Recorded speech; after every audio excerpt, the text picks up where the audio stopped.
자, 지금 뭐 1, 2강이 일단 끝이 나진 않았지만 지금 3월부터 6월까지 나가는, 그러니까 이 커리로 봤을 때는 새로운 커리라고 볼 수가 사실은 있어요. 그래서 이 커리가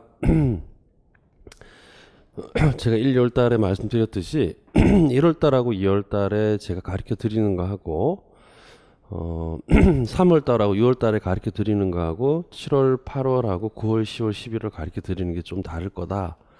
그건 이제 강의하기 전에 제가 운이 좀 좋았다고 그러면은 한 6회 정도에 7회 정도가 이미 이제 이렇게 논술형이 시작되고 나서 제가 이제 중간에 들어왔기 때문에 아무래도 기존에 이제 이게 조금씩 그래도 약간씩 바뀌고 또 평가도 대충 이렇게 하면 점수가 인거 나오지 않겠나라고 하는 이제 그런 생각으로 이제 쭉 이렇게 그런 관성이나 문화가 이제 이렇게 약간 이렇게 일반화되어 있을 때 제가 들어왔기 때문에 좀 허와시를 좀 정확하게 파악을 어떻게 보면 할 수 있는 그런 상황에서 제가 강의를 어떻게 보면 시작을 한 거죠. 그래서 그 커리를 운영하기 전에 학습자들을 나름대로 진단해 봤을 때도 그렇고, 그리고 또 제가 작년에 1년 정도 강의를 해보니까 결국에는 이게 굉장히 체계적인 어떤 형태의 과정이 필요하구나라는 생각이 굉장히 많이 들었어요. 그래서 이제 3월부터 6월까지 진행이 되는 부분인데 저는 개인적으로 이 과정이 거의 시험의 끝이라고 일단 생각을 보통 해요. 이제 가장 큰 이유는 3월부터 6월까지 쓰는 프린트가 평가원에 가장 적게 잡힙니다.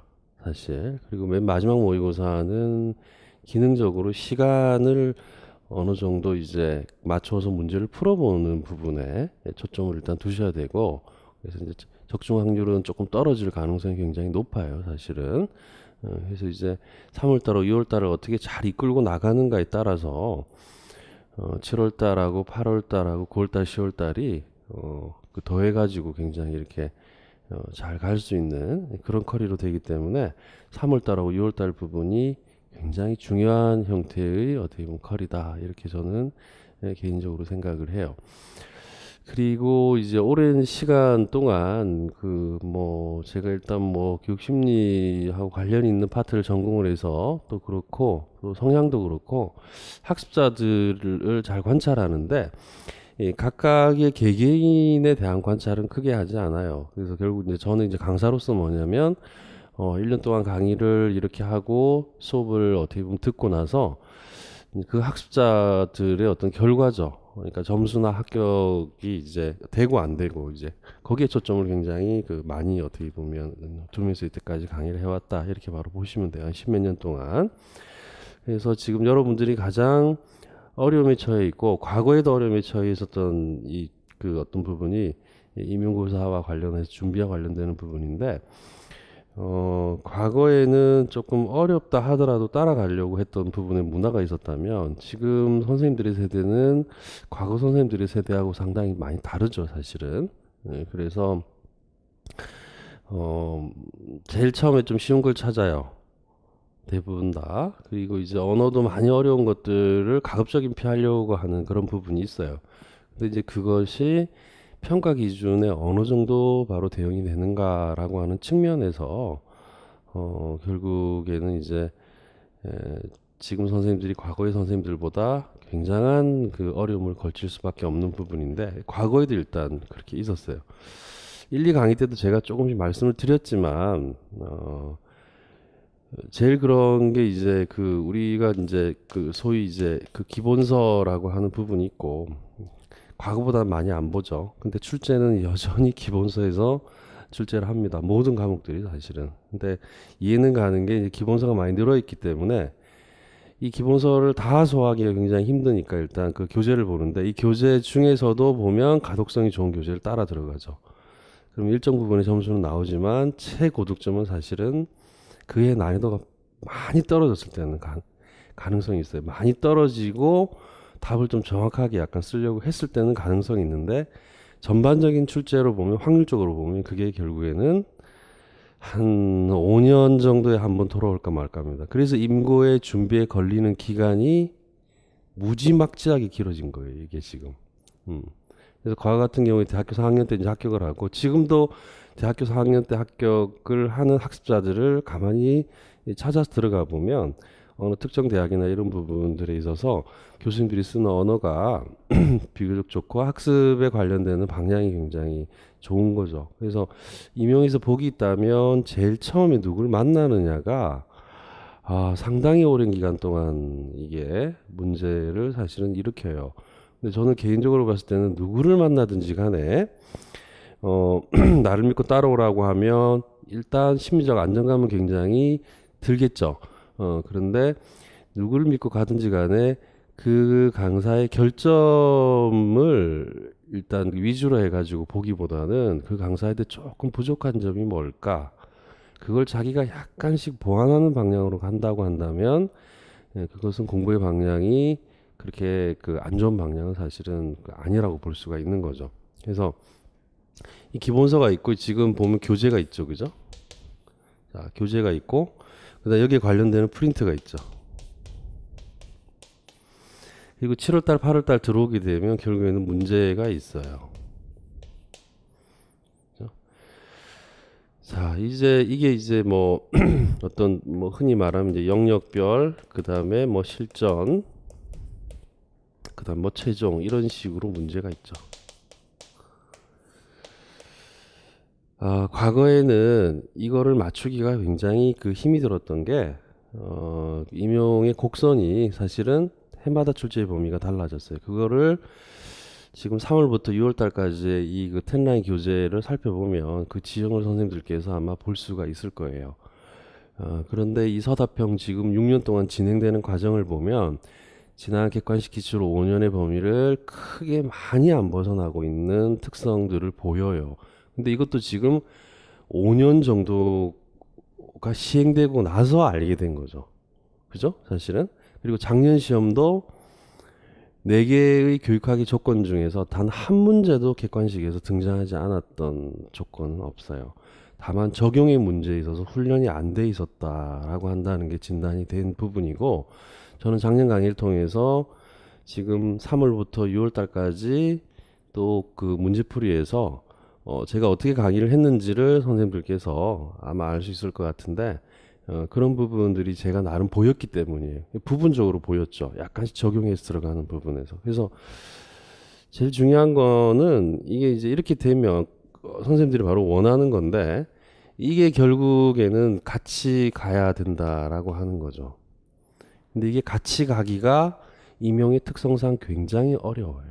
교과별로도 좀 뭐 굉장히 어려워요. 근데 교육학은 제가 볼 때는 일정 부분의 규칙성이 어느 정도는 있기 때문에 적어도 이 커리를 갔을 때 어려운 문제를 만났을 때 정말 어려운 문제가 어떤 한 조건이 나온다 하면 그것은 절대 선생님들한테만, 제 강의를 들었던 선생님들한테만 어려운 문제는 결코 안 될 것이다 라는 겁니다, 사실 분명히. 그리고 확률적으로 봤을 때는 거의 뭐 90% 이상을 넘어요, 기존에. 사실 그런데 이제 이게 문제는 기출을 지금 시험 조건에 맞게끔 어떻게 깎아내고 재구성하는가예요.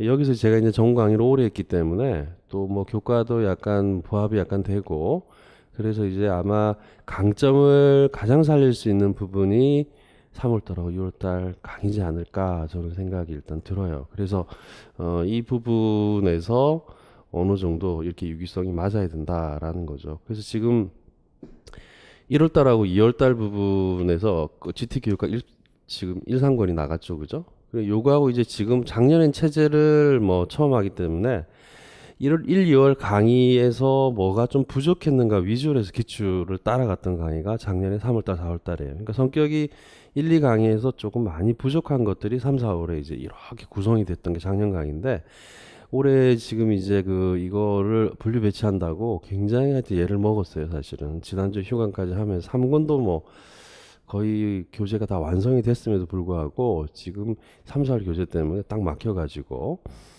그래서 1월달, 2월달에 했던 1상권이 지금 그 10라인이라는 교재 부분 있죠, 그죠?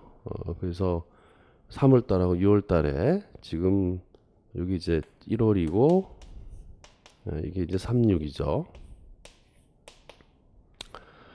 이게 이제 어느 정도 대응이 되게 돼 있어요. 유기적으로. 이게 대응이 되게 돼 있고 앞부분에 이제 뭐 일단 머릿말을 조금 읽어보면 약간 아시겠지만 그 부분 자체가 이제 대응이 되면서 1월달, 2월달 부분이 또 반복되게 되어 있어요. 그리고 이 부분이 단순한 반복이 아니고 기출의 지형을 또 이렇게 살펴볼 수 있는 부분이고 가장 중요한 거는 이제 강의가 진행됨에 따라 선생님들께서 사고를 조금 많이 하셔야 되는 게 3월달하고 6월달입니다. 7월달, 8월달, 9월달, 10월달도 사고를 하겠지만 그때는 약간 기능적인 부분의 접근들이 일단 가르쳐 줘야 되거든요. 그래서 결국에는 그런 부분들에 있어 가지고 생각할 수 있는 시간적 여유가 조금 약간 주어질 거예요. 왜냐하면 이제 파트가 1, 2월은 지금 전 영역을 다 다뤘죠. 그런데 3, 6은 지금 이제 뭐 3, 4하고 5, 6하고 일단 반 정도를 잘라가지고 이렇게 양쪽으로 다루기 때문에 조금 약간 여유가 그래도 어느 정도는 있을 거예요. 1월달, 2월달에 교육학 처음 해본 사람들은 당연히 헤매는 게 당연하고 그리고 스스로가 그거를 반복적으로 해낸다면 뭐 강의 들을 필요는 없겠지만 결국에는 3월달하고 4월달, 5월달, 6월달에 반복이 안 되면 이건 이제 교육학이 또 약해지게 되면 나중에 결국에는 전공 공부를 열심히 하다가도 또 기울어지게 되어 있는 게 바로 이 부분이거든요. 그래서 저는 가급적인 조언을 드리는 게 이제 월요일하고 화요일 정도 그게 최대치예요. 하루 정도를 하셔도 되고 교육학을 월요일하고 화요일 정도로 일단 교육학은 제한을 하시고 전공을 하는 거를 저는 가급적인 추천을 일단 드려요. 사실은 공부할 때는 공부를 해야 되겠지만 그래서 이제 이런 그 형태의 성격을 지니고 있는 게 지금 자 이 교재입니다. 제일 처음에는 조금 익숙하지는 않을 거예요 이 교재가. 근데 조금 가다 보면 결국에는 이제 이 교재가 나쁘지 않다는 거를 아직까지는 선생님들이 뭐 좋다고 왜 좋은 거지 나쁘지 않다는 거를 뒤에 가서는 알 수 있을 거예요. 그리고 공부를 1년 동안 실컷 해놓고 대부분의 학습자들이 마지막에 어디로 간다. 임용이 가장 크게 실패하는 부분이 이론이 안 되어 있는 상태에서 문제풀이가 들어오기 시작해요.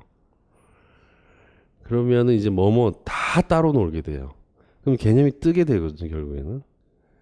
그러니까 맨 마지막에는 정리를 해서 들어가야 돼요. 그래서 제가 이 교재를 굉장히 최대한 그래도 안 빼먹는 선에서 중요한 것들을 이것들을 짧게 쓰려고 노력을 어떻게 보면 한 거예요. 노량진에 있는 주교재 중에서 가장 얇을 거예요. 500페이지가 안 넘어요.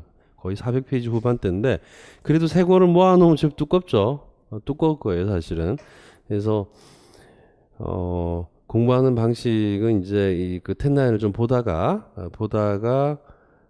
이거 한번 정리를 해야 되겠다 할 때 이제 1월달, 2월달 했던 교재로 와서 페이지가 많이 안 되니까 쭉 또 한번 보는 거예요. 그리고 맨 마지막에는 명확하게 개념을 정리를 일단 해내야 돼요. 더 많은 것들이 중요한 게 아니라. 그래야지 뭐가 안 잡힌다.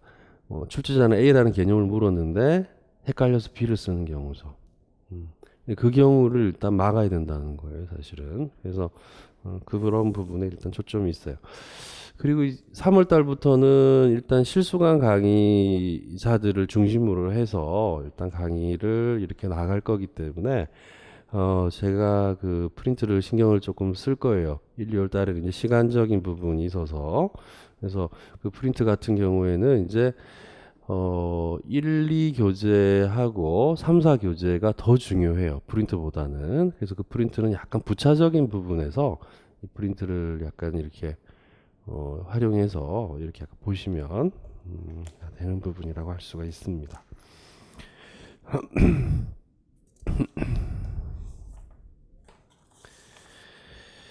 자, 뭘 믿고 이제 머릿말을 이런 식으로 제가 썼는지는 모르겠지만 그냥 내 안에 드는 어떤 객관적인 여러 가지의 마음들이에요. 자, 작년까지는 그리고 이건 지금 이 교재는 제가 볼 때 좀 학원과 문화를 조금 약간 바뀌었으면 하는 어떤 부분이 있는데, 이 교재는 제가 특허 출원을 할 거예요. 이 교재는. 자, 작년까지 분명히 노량진은 이제 이 형태의 부분에서 이게 지금 어떻게 돼 있어요, 조건이. 지금 오늘 프린트를 보면. 다음 주 일단 책이 나올 텐데, 어떻게 돼 있습니까? 이 프린트는 그 프린트 말고요. 이 프린트는 지금 조건이 실제 문제하고 똑같이 돼 있죠. 그죠? 실문제하고 같이 돼 있거든요. 이런 형태가 없어요.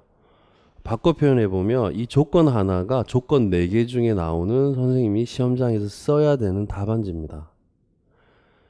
자, 이 부분보다 조금 더 들어가는 거는 상관이 없어요. 근데 최소한 이 형태의 내용이 들어가지 않고 다른 내용이 들어갔을 때는 일단 분명히 조금 꼼꼼하게 채점을 하면 빈도는 바로 떨어지게 되어 있습니다. 자, 제가 수행했던 작업이 작년에 뭐였냐면, 제가 1월달, 2월달 강의할 때 말씀드렸죠.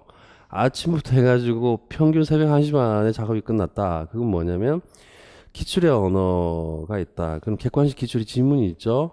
그러면 그 기출 지문에 있는 이제 꼭 절의 형태가 아니라도 구의 형태라도 가장 부합되는 형태의 출제 텍스트를 찾기 위한 노력이 바로 작년 1년 동안 끊임없이 이어진 결과가 바로 지금 선생님들이 오래 보고 있는 이런 형태의 그 언어들이에요. 그래서 실제 시험에서 답안을 일단 쓰실 때 적절하게 굉장히 이 용어들을 잘 활용해서 답안을 쓰시면 점수는 뭐 안 나올래 안 나올 수가 사실은 없어요. 그래서 그런 부분이기 때문에 이게 지금 전부 다 보면 조건으로 다 돼 있죠. 그죠? 이 조건에 따른 답안이에요. 그래서 이런 교재가 필요하긴 한데, 기존의 교육학 선생님들이 이제 능력이 없어 그렇다기보다 엄두를 못 냈던 게, 교육학이 첫 해, 두 번째부터 해가지고 한 6회차, 7회차 오면서 조건이 조금씩 변화할지를 아무도 예측을 못 했던 거죠. 그러니까 그냥 지금 심플하게 이제 그냥 뭐에 대해서 논하시오. 또는 대부분 많이 들어오는 게 특성 이런 거죠. 그죠? 그런 거 위주로 해서 교육학 책을 막 돌리다 보니까 시험장 갔을 때는 이제 이 문제 조건들이 나눠지니까 어떤 선생님들은 교과에 따라서 적용을 해내는데 어떤 선생님들은 이제 적용을 못 해내는 거죠, 사실은. 그게 이제 60분 내부하는 이제 어려움으로 바로 작용을 하는 겁니다. 그래서 비교적 보면 지금 첫 번째 부분에 관련되는 조건은 초창기에 나왔던 조건이에요. 그래서 거의 이제 프린트 좀 추가되면 작년 조건에 관련된 것들도 앞부분에 미리 나와 있고, 그래서 부분적으로 봤을 때 실질 문제 조건하고 같이 돼 있고, 그리고 또 지금 어떻게 돼 있습니까? 자, 이게 바로 데이터예요, 사실은. 지금 2009년, 2011년, 12, 12년 이렇게 돼 있죠. 지금 교육학 지금 6회차 정도에서 객관식에서 한 번도 기출이 안 된 문제가 나온 거는 거의 한 교육 기획 정도라고 보시면 돼요. 나머지는 객관식에서 거의 기출이 됐어요. 근데 그 기출도 2012년에 끝났죠, 그죠? 그래서 2008년부터 12년 사이에 객관식입니다. 그죠? 그래서 이제 그 부분에 관련되는 부분을 위주로 해서 구성을 했어요. 그래서 선생님들이 보다 좀 더 주안점을 둬야 되는 부분이 어떤 부분인가를 그렇게 볼 수 있도록 그렇게 간 거죠.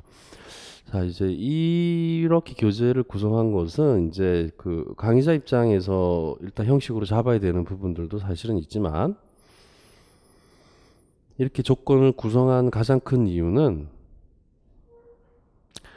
교육학 책들이 유기성이 없다라는 요구 조건이 있었어요. 좋은 교재들은 많은데 주교재와 부교재와 다른 것들하고 유기적인, 그래서 저는 유기적이란 말하고 관련이라는 말을 그렇게 좋아하진 않아요. 왜냐면 이제 이게 그래도 아무리 유기적이라 A하고 B가 굉장히 유기적이라 하더라도 A가 갖고 있는 고유한 속성이 있고 B가 갖고 있는 고유한 속성이 있거든요.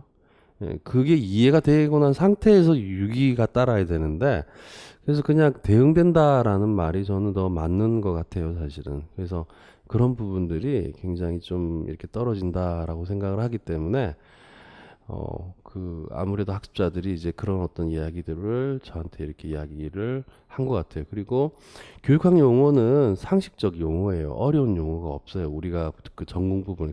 그럼에도 불구하고 교육학 책을 읽었을 때, 교재를 읽었을 때 어떤 게 이해가 안 간다.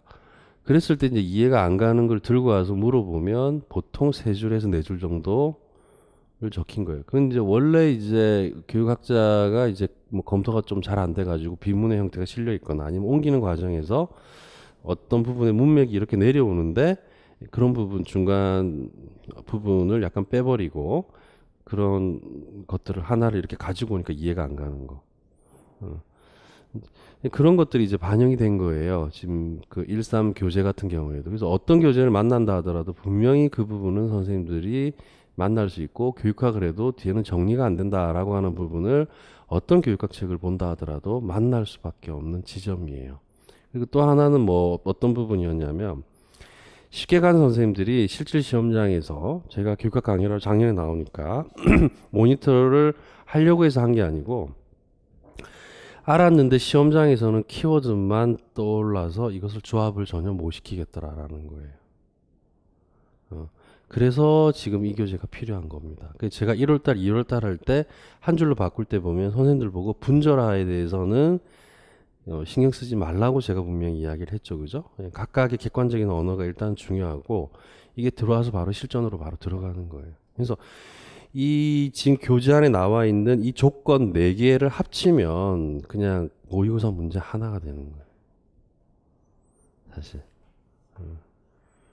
그래서 그런 형태 위주로 일단 이렇게 약간 되어 있는 그런 형태의 부분입니다. 그래서 가급적이면 강의 중간중간에 계속 반복이 되겠지만 그날 이번에는 이렇게 해 보십시오라고 한다면은 그냥 월요일하고 화요일 날 나와서 조금 어김없이 선생님들께서 조금 따라 주셨으면 이유가 이건 좀 반복적인 문제예요, 사실은. 그래요. 자, 첫 번째 부분 조금 들어가 봅시다.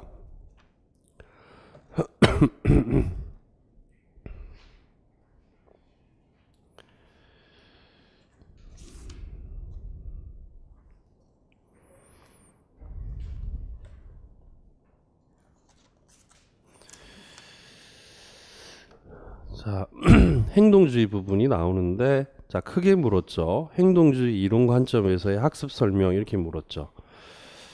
자, 선생님들께서 어, 제가 이걸 왜 아냐면요.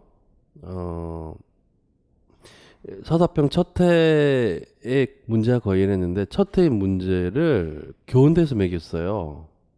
첫 해 문제를. 그래서 이제 그게 이제 여러 가지 평가원에 관련된 여러 가지 문제들이 있어가지고 매겼는데 이제 그 이제 반대를 했는데 교원대 쪽에서 이제 그 근거가 바로 뭐였냐면 교원대 석박사들은 교육학을 의무적으로 필수적으로 필수 과목으로 이수를 해야 된다. 그래서 다른 학교 대학원하고 다르다. 이제 이렇게 해서 이제 교원대 대학원생들하고 현직 교사, 파견 나와 있는 교사들 위주로 해가지고 첫해 이렇게 매겼어요. 그 이제 교육청하고 평가원하고 뭐가 조율이 잘 안 되는 상태에서 일어났던 문제입니다. 자, 그때 제가 이제 지나가다가 얼핏 내가 볼 수 있는, 구체적으로 얼핏 볼 수 있었는데, 그게 거의, 어, 6점부터 해가지고, 뭐, 이렇게 4, 2, 1, 3으로 나눠진 형태예요. 그래서 진단하라라고 했을 때도 크게 물었을 때도 나름의 뭐다. 그냥 매긴 게 아니라 평가 기준들이 나름의 다 나와 있었어요, 사실은. 적어도 이제 학습을 설명하라 이러면 이 어떤 학습 이론 안에 예, 포함돼야 되는 부분들이 분명히 들어가야 되겠죠, 그죠? 그래서 행동주의 이론 관점에서 자 뭐를 설명하라고 그랬다? 학습을 바로 설명하라 이랬죠, 그죠? 행동주의 입장에서 학습을 설명하라. 그러면 지금 주안점이 어디에 있다? 여기 있죠. 지금 학습에 있죠, 그죠? 학습에 주안점이 있다.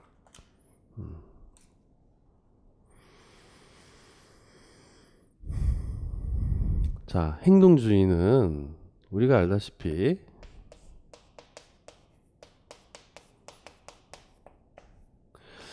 무조건 자극과 무조건 반응. 자, 그 다음에 자, 조건 자극과 조건 반응. 이렇게 되죠. 여기서 중요한 건 뭐라고 그랬다? 자, 자극이 더 중요하죠. 이거에 의해서 바로 결정된다라고 본 거고, 이 자극이 중요한 게 아니고 이 자극 이후에 나타나는 결과, 그러니까 행동이죠. 이 행동을 하게 만드는 부분이 중요하다. 또는 바람직하지 않은 행동 같으면 하지 않게 하는 게 중요하다. 이렇게 해서 이제 조작적 조건화. 이렇게 보통 이루어져 있죠. 그죠? 학습이라고 하는 부분이, 그죠? 자, 여기서 유기체, 즉 학생이나 개인은 학습에 있어서 뭔가를 성장한다거나 자, 성숙하는 부분이 아니다라는. 학습에 있어서 중요한 것은 경험과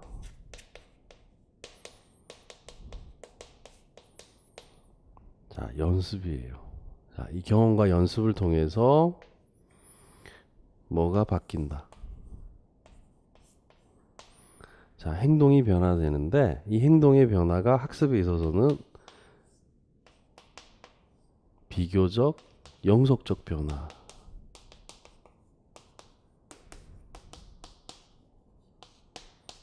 갖는다. 이렇게 볼 수가 있는 겁니다.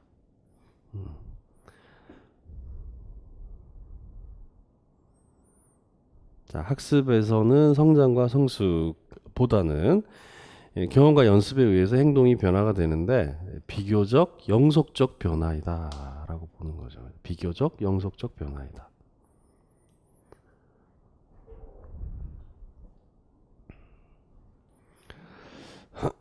그래서 행동주의 이론 관점에서의 학습을 바로 설명한다 이렇게 돼 있는데, 행동주의 이론의 관점에 따르면 학습은 성장, 성숙의 발달이나 신체적 상황에 의해서 변화로 간주되지 않는다. 인지주의나 뭐 성숙주의나 이건 이제 학습자의 어떤 능동성을 강조하는 이론들이죠. 자, 경험과 연습에 의한 행동의 변화라 할지라도 그 변화된 행동이 비교적 뭐다 지금 자, 영속적이어야 학습이라고 본다. 행동이다. 근데 비교적 영속적으로 이렇게 변해야 한다라는 거죠, 그죠? 이건 이제 뭐냐면 지속한다는 거예요. 자, 즉 돼 있는데, 자, 이 부분이 중요하겠죠. 행동주의자들의 학습이란 경험과 연습에 의하여 행동의 비교적 영속적 변화를 초래하는 과정이다라는 겁니다. 그래서 우리가 이 문제를 통해서 알 수 있는 거는 뭐예요? 행동주의 입장에서 학습의 개념이다. 학습이 뭐냐? 그죠? 경험과 연습, 그 다음에 비교적 영속적 변화이다 라고 하는 게 행동주의 이론에서의 바로 학습이다 라는 겁니다.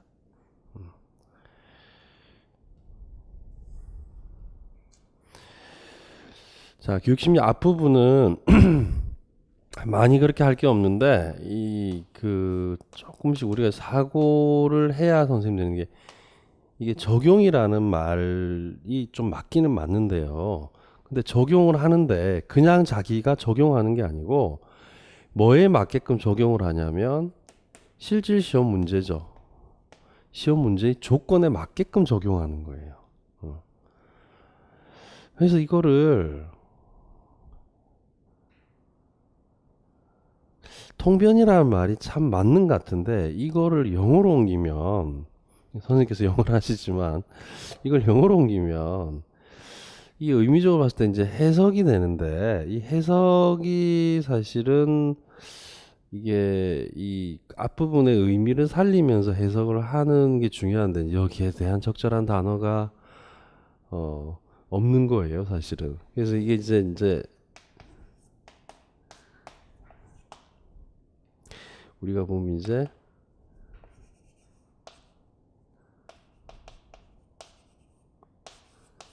이 결국에 통변이죠.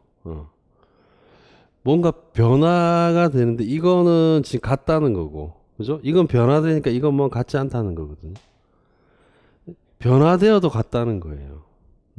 같은 게 또 변화될 수 있다는 겁니다, 사실은. 서답형에서는 이걸 잘해야 돼요. 자기가 원하는 대로만 조건이 안 나오거든요. 그 조건에 따라서 결국 자기가 답안을 쓸 수 있어야 되는데, 그 쓸 수 있어야 되는 그 부분의 가장 중심적인 거는 제가 볼 때는 이거예요. 여기에 대한 데피니션입니다. 이게 돼야 돼요. 이걸 가지고 조건에 맞게 써야 돼요.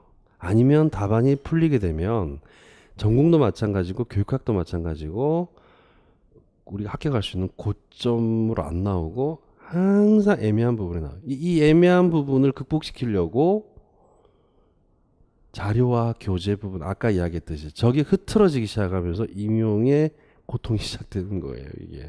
예?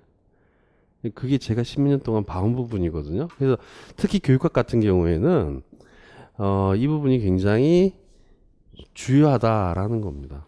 근데 이거는 강의자가 이론을 정확하게 모르면 이건 통변시키기가 어려워요, 사실은. 작년 문제 자체가 그랬고, 그래서 이 관점이 계속 가다 보면 우리가 생각이나 사고를 조금 이렇게 약간 해야 되는 부분들이 있다라는 거예요.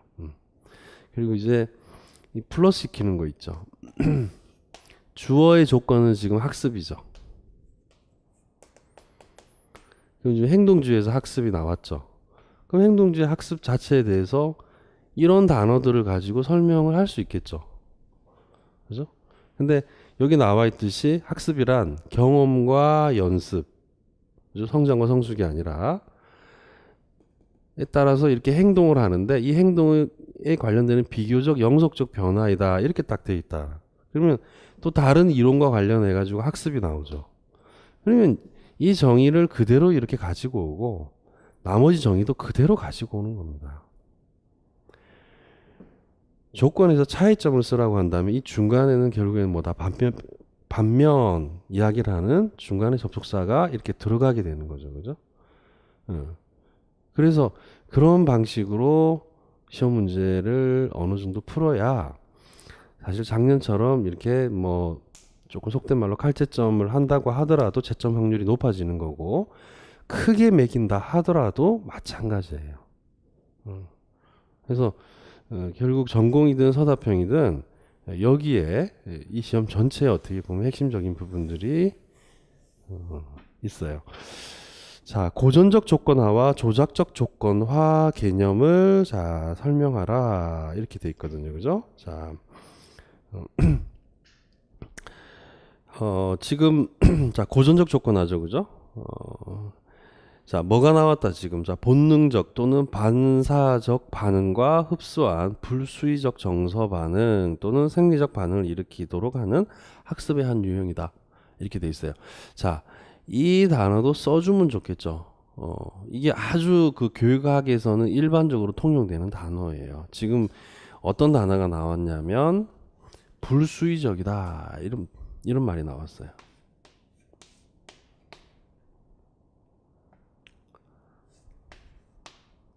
자, 불수의적이다.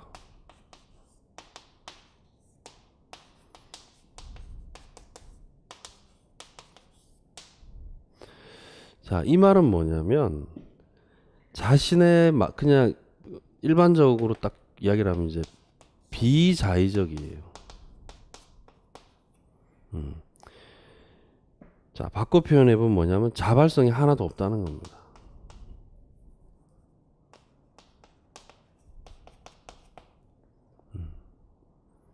그리고 더 쉽게 풀어버리면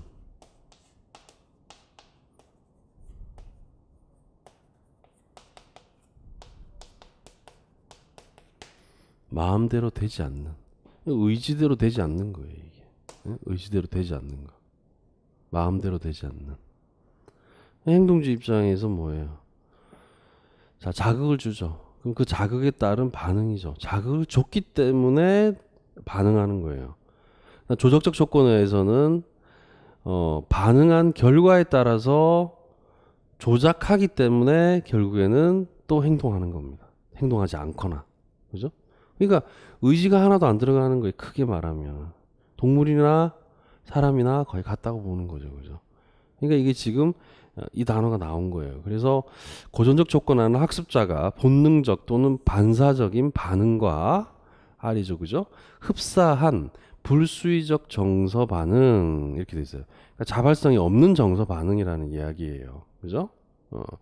또는 생리적 반응을 일으키도록 하는 학습의 한 유형이다라는 겁니다. 이대로 써주면 좋아요. 사실은. 예. 용어가 이건 뭐 예전 용어라고 하더라도 지금 뭐 우리가 보면 일반적인 교육과 텍스트나 이런 부분을 봐도 다 공통적으로 나오는 거거든요. 자, 그다음 반면에 자 조작적 조건화는 학습자가 관찰 가능한 반응이 자 여기서 별표를 하십시오. 개념을 조금 시간이 있으니까 일단 천천히 나가면서 1월달, 2월달에 조금 급하게 했던 부분을 지금 뭐가 나오냐면 행동한 뒤 행동 후 또는 이후라고 해도 돼요. 조작적 조건화가 나왔을 때는 전부 이게 따라 들어가야 돼요. 자, 이 행동이라고 한다는 게 이게 뭐다 지금? R 반응이죠. 리스폰즈. 자, 반응. 행동한 뒤에 잘했어 라고 이야기를 한다면 이 행동을 더 하게 만들기 위해서 강화를 주는 겁니다. 어떤 행동을 했는데 그 행동이 하지 말아야 될 행동이거나 아니면 학습을 하지 않는 행동이거나 이렇게 되면 하지 마 라고 우리는 뭘 줘야 된다. 자, 벌을 줘야 된다라는 겁니다. 그래서 조작적 조건화하고 고전적 조건화에서 들어가는 어떤 구 중에서 굉장히 중요한 게 뭐냐면 행동한 뒤, 행동 후 이 부분이 따라서 들어가야 돼요. 자, 그래서 조작적 조건화는 학습자가 관찰 가능한 반응이 행동한 뒤에 따라오는 결과에 의해 빈도나 지속 시간이 변화하는 학습의 유형이다라는 겁니다. 이때의 결과라고 한다는 게 바로 강화 벌이라고 할 수 있어요. 자, 고전적 조건화를 학급 활동에 적용하는 방안은 자, 다음과 같다 이렇게 되어 있는데 이게 위로 이제 약간 더 올라가 있네. 자, 다음과 같다. 고전적 조건화에서는 학습자가 어떻게 정서적 반응을 학습하는지를 연합 과정을 통해서 자, 설명한다라는 거죠. 그죠? 요겁니다, 지금. 이거죠. 이 과정이 바로 연합 과정이라고 할 수가 있죠. 그죠?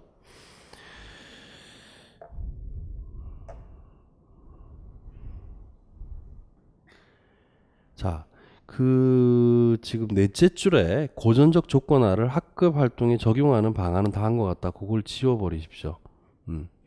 어차피 선생님들께서 이제 그 책이 나오게 되면 다음 주에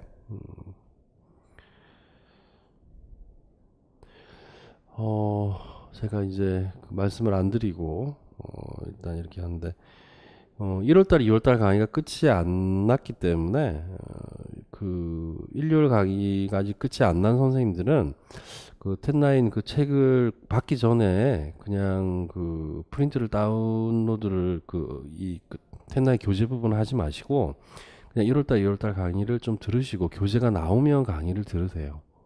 그냥 그게 자 그렇게 돼 있고 자, 그 다음에 나오는 게 고전적 조건화와 조작적 조건화 개념을 학급 활동에 적용하는 방안입니다. 자, 적용하는 방안이에요. 자, 쉬워요. 자, 두 가지 부분인데 안정적인 교실 환경과 강화를 활용하는 겁니다. 강화를 활용하는 거죠. 그죠? 자, 안정적인 교실 환경. 그래서 이제 이걸 이제 적용하는 거예요.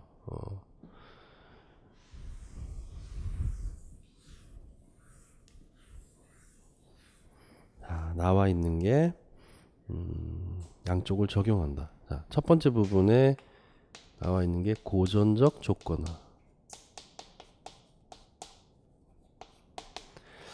자, 고전적 조건화에서는 지금 나오는 게 자, 교실 환경. 자, 교실 환경.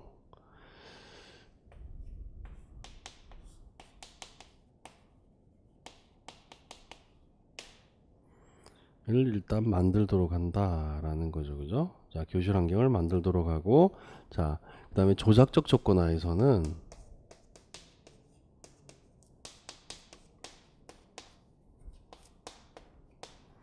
자, 강화를 사용한다. 자, 강화를 사용하는데 벌은 가급적이면 자, 사용하지 않는다. 그래서 이 벌 부분에서는 두 가지가 있죠. 그죠? 수여한다. 수여성 벌. 자, 그 다음에 박탈성 벌. 이것을 자, 제거성 벌이라고 이야기를 하죠. 그죠? 이건 이제 구중하거나 체벌하는 거죠. 체벌. 자, 박탈성 벌이라고 한다는 것은 뭐를 자기가 하고자 하는 거, 뭐 스포츠라든지 오락이라든지 이런 걸 못하게 하는 거죠. 그래서 가급적이면은 이걸 쓰지 말라라는 겁니다. 자, 가급적이면 이걸 쓰지 말라.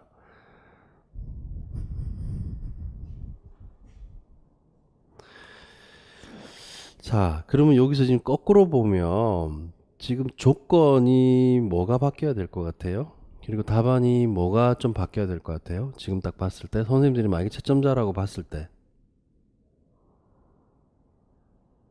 이 조건하고 지금 답안하고 안 맞거든요? 그죠? 지금 첫째가 어디 겁니까? 자, 첫째가 지금 고전적 조건할 거고, 둘째가 뭐다? 자, 조작적 조건할 거죠. 그죠? 그럼 조건이 어떻게 바뀌어야 되겠어요? 방안 각각 한 가지 이렇게 바뀌어야 되겠죠. 그죠? 방안 각각 한 가지. 근데 만약에 두 가지로 쓴다면, 자, 쓴다면 선생님들께서 어떤 부분을 일단 쓸 수가 있겠어요? 만약 두 가지를 쓴다면. 고전적 조건화는 어디에 초점이 있어요? 자극에 초점이 있어요? 반응에 초점이 있어요? 당연히 자극에 초점이 있죠. 그죠? 그러니까 적절하게 무조건 자극과 그 다음 뭐예요? 자, 조건 자극 자체를 적절하게 교사가 일단 활용하는 겁니다. 그렇게 쓸 수 있는 사고력을 발휘해야 돼요. 자, 이건 말을 지어내는 게 아니죠. 자, 왜 그러냐면 이 용어는 어디만 쓰는 거예요? 고전적 조건 하에서만 쓰는 용어입니다. 그냥 선생님들이 A는 A다는 식으로만 하고 안정적으로 해서 만약에 시험장 갔다. 근데 A는 A다는 식에 해당되는 게 안 나오거나 빠져 있다. 근데 분명히 교육학 이론이다. 그럼 그 이론 안에 있는 언어를 가지고 써야 돼요. 그죠? 방법이니까. 자, 그 다음에 자, 조작적 조건화는 지금 만약에 쓴다면 무지하게 많죠. 그죠? 예를 들어서 프리맥의 원리를 뭐 활용한다든지. 그죠? 그 다음에 또 행동 조정을 한다든지. 그죠? 그 다음에 또 저기 토큰 경제. 이런 걸 약간 쓴다든지 보면. 물론 그 자체가 다 보면 강화이긴 해요, 사실. 그런 부분이고. 그 다음에 고전적 조건화 같으면 또 뭘 쓸 수 있다? 울프의 체계적 둔관법을 또 쓸 수가 있겠죠. 그죠? 그런 식으로라도 일단 쓸 수 있어야 된다라는 겁니다. 조건 부분에서. 자, 그 다음에 지금 나오는 게, 자, 행동 조성 개념과, 자, 적용 방법, 이렇게 돼 있어요. 자, 이 지금 기출 빈도가 높아요, 안 높아요? 자, 높죠? 지금 2012, 2012 이렇게 일단 나왔어요. 초중등에 다. 자, 그래서 행동 조성, 자, 이게 나왔는데, 자, 하나의 방법이죠, 그죠? 여러 가지 방법이 있는데 행동 조성이라는 부분이 자, 등장하고 나왔어요. 자, 행동 조성이라는 말이 나올 때는 이 단어가 반드시 들어가야 되는 게 적응과 부적응이에요. 그리고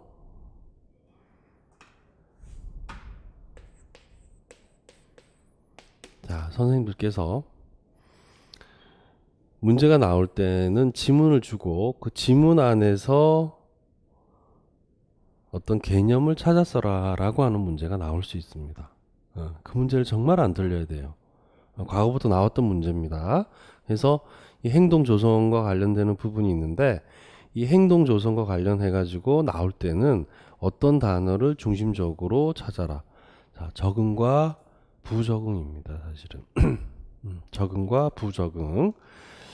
자, 여기에 따라 들어오는 단어가 뭐냐면 자, 부적응은 뭐다. 자, 관심과 관련되는 부분이고 자, 적응이라고 하는 부분은 강화와 관련되는 부분이에요.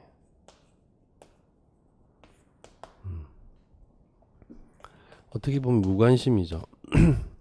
수업 시간에 굉장히 떠드는 학생이 있다. 그럼 그 학생이 부적응 행동을 하고 있죠. 그럼 그 학생에게 뭐 한다? 관심과 관련해서 무관심하는 거예요. 그리고 그 학생이 굉장히 적응 행동을 잘한다 라고 했을 때는 그 학생에게 강화를 줘서 그 행동을 더 하게끔 만드는 거예요. 수업에 더 집중한다든지, 그죠? 요런 거를 행동 조성이라고 이야기를 합니다. 개념들이 굉장히 여러 가지이기 때문에 선생님들이 막상 시험장 나와서 그 시험 문제 나왔을 때 분명히 헷갈려요. 지금 이 부분하고 피아제도 개념이 엄청 많죠.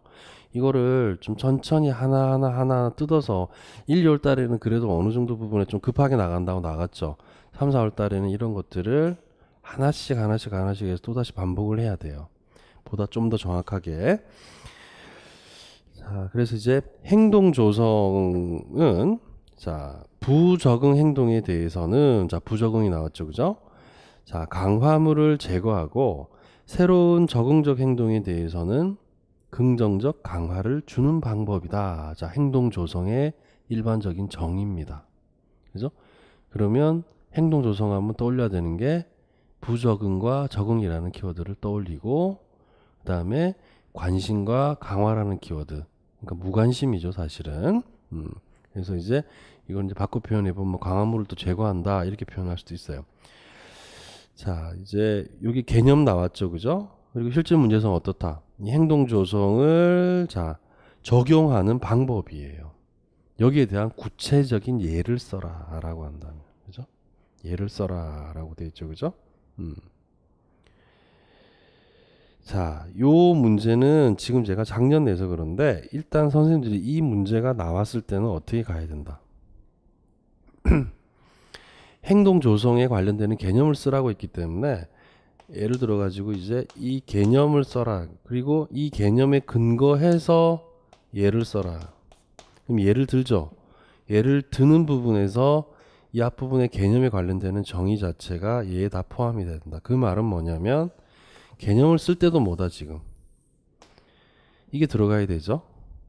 그 다음에 예를 쓸 때도 뭐가 들어가야 된다. 이 정의가 같이 들어가 주는 게 바람직하다는 거예요, 사실은. 같이. 예, 그래서 지금 뭐 예를 들어 우리가 이야기를 하면 자 예를 들어 지금 수업 시간에 자 적용 방법은 산만한 행동을 하는 학생에 대해서 교사가 관심을 주지 않고 무시하다가 이렇게 돼 있죠, 그죠?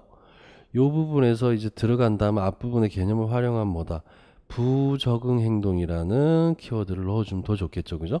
부적응 행동에 대해서는 교사가 관심을 주지 않고 무시하다가 또는 강화물을 제거하다가 이렇게 써도 돼. 학생이 수업에 집중할 때만 칭찬을 해주고, 그러니까 이거는 또 바꿔 쓰면 뭐다? 자, 적응 행동을 할 때만 이렇게 약간 쓸 수 있겠죠, 그죠? 상을 주는 등의 방법으로 강화해 준다라는 겁니다.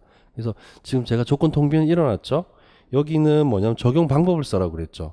그럼 이 적용 방법을 만약에 예를 들어서 써라라고 할 때는 선생님들께서 행동 조성의 일반적 정의를 쓸 수 있어야 된다라는 겁니다. 충분히 이해됐죠, 그죠? 그래서 바로 적용하는 형태의 문제예요. 이런 것들이 계속 우리가 문제풀이 할 때 익숙해지고 각각의 개념 하나하나를 정확하게 가고 선생님들께서 제가 이제 뭐 일주일에 뭐 정말 최대치는 이틀이고 하루 정도에서 교육학을 그래서 앞부분을 정리하십시오. 이 부분을 미루지 않고 계속해서 반복적으로 나간다면 교육학은 원하는 점수를 받을 수밖에 없게 됩니다, 사실. 지금 뭐 1, 2 선생님들 말고 3월 달부터 지금 11월까지 가는 선생님들은 뭐 크게 무리 없이 그냥 그렇게 갈 수가 있는 거예요. 와서 강의 들으시면서도 그냥 공부한다 생각하고 강의를 들으시면 돼요.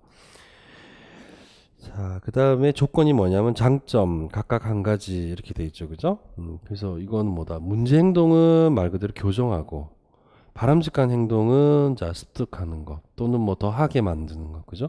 그래서 문제 행동 교정과 바람직한 행동 자체를 하게 만드는 거죠, 그죠? 행동 조성은 엄밀하게 말하면 두 가지를 다 보통 보면 강화하고 좀 다른 게 이 강화한 유형이긴 한데 좀 다른 게 뭐다? 강화는 계속 하게 만들죠. 근데 행동 조성은 뭐까지 포함하고 있어요? 하지 못하게 만드는 것까지 포함하고 있다는 거예요. 하지 못하게 만드는 것까지. 보통 하지 못하게 만드는 개념은 강화가 아니라 보통 뭐예요? 버리지. 그죠? 근데 행동 조성은 이 두 가지를 뭐예요? 다 가지고 있는 거예요. 그래서 이 개념도 굉장히 중요합니다. 그래서 참고를 보면 행동 조성은 모델링, 토큰 경제와 더불어 적응 행동을 증진시키는 기법이다. 이렇게 돼 있어요. 기법이다. 자, 그렇지만 모델링과 토큰 경제보다도 뭐다? 이게 어떻게 교집합이죠, 그죠? 부적응 행동 자체를 뭐다? 하지 못하게 만들면서 적응 행동으로 가지고 가는 거예요. 그죠? 그래서 그런 부분이 있다라는 겁니다. 그래서 같이 행동 증진의 기법이다라는 겁니다. 자, 잠깐 쉬었다가 하도록 합시다.